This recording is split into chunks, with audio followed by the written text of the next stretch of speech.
क्या आपने कभी सोचा है कि उज्जैन के महाकाल मंदिर में सिर पर टोपी या पगड़ी क्यों नहीं पहन सकते? उज्जैन में स्थित महाकालेश्वर मंदिर में रोजाना हजारों श्रद्धालु बाबा महाकाल के दर्शन के लिए पहुंचते हैं, लेकिन यहाँ एक नियम है जिसे देखकर कई लोग चौंक जाते हैं। कोई भी व्यक्ति मंदिर में सिर ढककर प्रवेश नहीं कर सकता। न टोपी, न गमछा, न पगड़ी और न ही रुमाल। ऐसा क्यों? इसका गहरा धार्मिक और राजसी कारण है। तो दोस्तों, चलिए आज हम महाकालेश्वर मंदिर से जुड़े रहस्य और चमत्कार के बारे में जानेंगे, जिसे सुनकर आप भी हैरान हो जाएंगे। भारत अपनी प्राचीनता को लेकर दुनिया भर में फेमस है। यहाँ संस्कृति की जड़ें बेहद गहरी है, जो कि 7 समुंदर पार लोगों को भी आकर्षित करती है। खास करके आध्यात्मिक यात्राओं के लिए कश्मीर से कन्याकुमारी तक अनेक ऐसे स्थान हैं जो आपको रोमांचक अनुभव देती है। देश के विभिन्न भाग में भगवान शिव के 12 ज्योतिर्लिंग अपने दिव्यता और सनातन के महत्व के कारण दर्शनीय हैं। इनमें से है मध्य प्रदेश के उज्जैन में स्थित महाकालेश्वर मंदिर, जो रहस्यों और चमत्कारों से भरा पड़ा है। जहाँ का रहस्य और चमत्कार ऐसे हैं जो व्यक्ति को हैरान करके रख देती है। तो चलिए दोस्तों, आज की वीडियो में हम महाकालेश्वर मंदिर से जुड़े रहस्यों और चमत्कारों के बारे में जानते हैं। नंबर 1, चिता की भस्म से आरती। उज्जैन के राजा महाकालेश्वर शिव यहाँ ज्योतिर्लिंग के रूप में विराजमान है।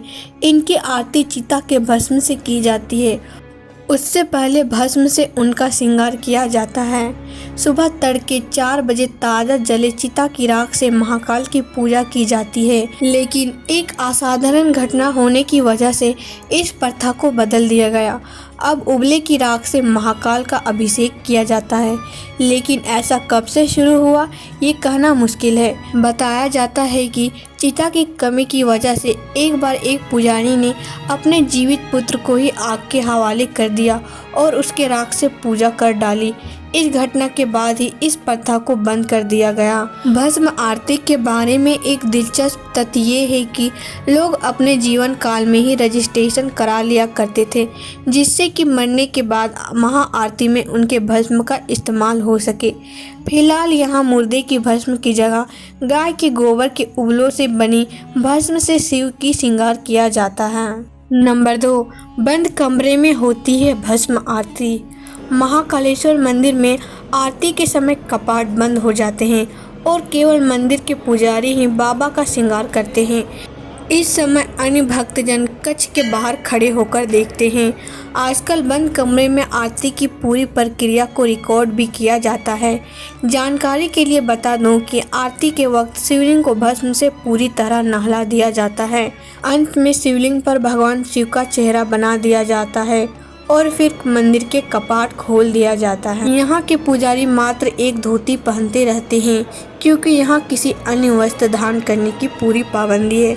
चूँकि महाकालेश्वर भगवान शिव शमशान के साधक है, इसलिए भस्म को उनका आभूषण माना जाता है। भक्त ज्योतिर्लिंग पर चढ़े भस्म को प्रसाद के रूप में ग्रहण करते हैं।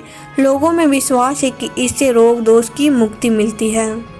नंबर 3, कैसे भगवान महाकाल उज्जैन पधारे। पुराणों के अनुसार उज्जैन भगवान शिव को बेहद प्रिय था। इस नगरी में उनके कई भक्त निवास करते थे। एक समय यहाँ दूषण नाम के एक राक्षस का आतंक काफी बढ़ गया था। भक्तों ने उसके आतंक से बचने के लिए शिव की आराधना की।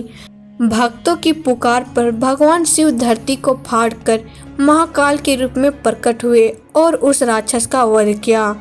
इसके बाद भक्तों ने भगवान शिव से हमेशा के लिए उज्जैन में निवास करने की प्रार्थना की और तभी भगवान शिव वहां महाकाल ज्योतिर्लिंग के रूप में स्थापित हो गए। नंबर 4, उज्जैन के राजा है महाकालेश्वर। महाकालेश्वर को उज्जैन का राजा माना जाता है और इसलिए राजाओं को यहाँ आना वर्जित है।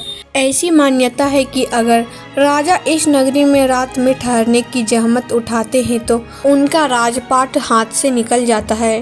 कहा जाता है कि बाबा महाकाल की शरण में रहने के लिए सिंधिया राजघराने ने उज्जैन में कालीदेव महल बनवाया था।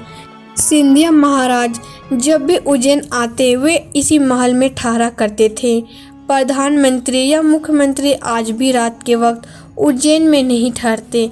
देश विदेश के भक्त अकाल मृत्यु को टालने और मोक्ष पाने की इच्छा से उज्जैन आकर दर्शन करते हैं। महाकाल ज्योतिर्लिंग एकमात्र ज्योतिर्लिंग है जो दक्षिण मुखी है। तंत्र की दृष्टि से उनका विशिष्ट महत्व है। महाकालेश्वर मंदिर के शिवलिंग के बारे में माना जाता है कि शिव जी यहाँ स्वयं प्रकट हुए हैं। पुराणों के अनुसार इसकी स्थापना स्वयं प्रजापिता ब्रह्मा जी ने की थी। मंदिर के प्रथम तल पर महाकालेश्वर, द्वितीय तल पर ओंकेश्वर और तृतीय तल पर नागचंद्रेश्वर लिंग है। श्रद्धालुओं को नागचंद्रेश्वर लिंग का दर्शन सिर्फ नाग पंचमी के अवसर पर ही होता है। महाकाल मंदिर के गर्भगृह में भगवान गणेश, कार्तिकेय और मां पार्वती की प्रतिमाएं हैं। मंदिर के भीतर छत पर चांदी से बना एक विशाल रुद्रयंत्र है। इसके ठीक नीचे भगवान महाकालेश्वर का ज्योतिर्लिंग है।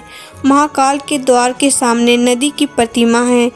माना जाता है कि महाकाल के दर्शन से ही मोक्ष की प्राप्ति हो जाती है। मंदिर परिसर में एक छोटा सा तालाब भी है जिसे कोटि तीर्थ कहा जाता है। महाकाल मंदिर में हर सुबह 4 बजे भस्म आरती होती है।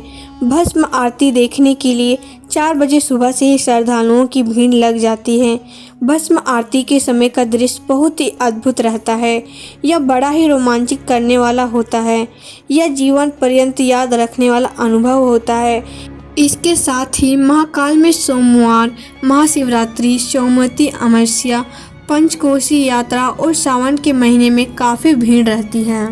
उज्जैन में महाकाल मंदिर के और भी कई दर्शनीय मंदिर हैं, जैसे हरसिद्धि मंदिर, काल भैरव मंदिर, सिद्धवट, मंगलनाथ मंदिर, गोपाल मंदिर, संदीपनी आश्रम, जंतर मंतर वेधशाला। तो दोस्तों, ये थे उज्जैन महाकालेश्वर मंदिर से जुड़े रहस्य और चमत्कार के बारे में। अगर आपको वीडियो पसंद आए तो वीडियो को लाइक कर चैनल को सब्सक्राइब कर दीजिएगा, ताकि हम ऐसे ही रहस्यमयी बातें आपको बता सकें। तो आज के लिए हर हर महादेव।